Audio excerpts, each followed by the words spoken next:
Ayan mga ka-TVMix, no? I-reading na natin yung ating submeter. Update lang tayo sa ating submeter.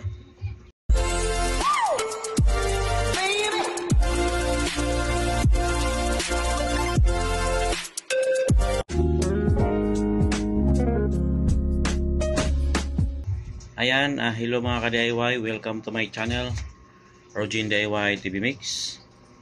Ayan, magulo yung ating entrance, no? Update lang tayo sa ating submeter, no? Kung magkano na ang reading natin dahil nagsimula tayo, kinabit natin yan August 29. At ngayon, nung petsa September 26. At yan ang reading natin, no? Ayan, 12 cubic meter. Huwag nyo na basahin yung pula na yan, huwag nyo na isali yan. Ayan, 12 cubic meter. At ayan, abangan natin yan kung magkano ang isisingil sa atin yan,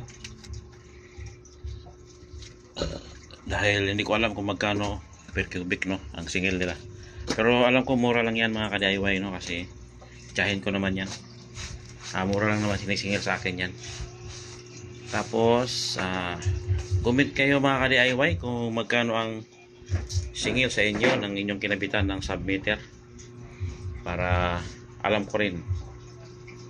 At ayan, baka gusto nyo ng Tansones made in Camiguin. Ayan, nangitim na. Ayan, pag tinawid ng dagat yan, mangitim na talaga yan, dahil barko lang isinakyan yan.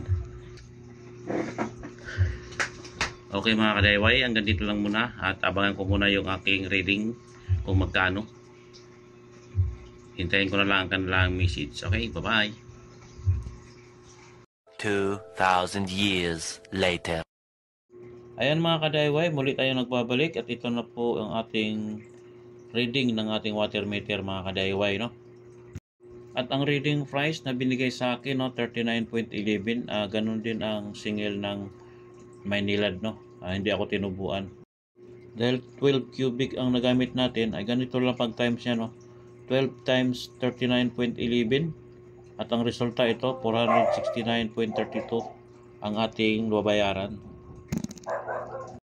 At sa susunod na buwan mga ka-DIY, ima-minus nyo na itong previous reading natin sa ating bagong water meter reading mga ka-DIY.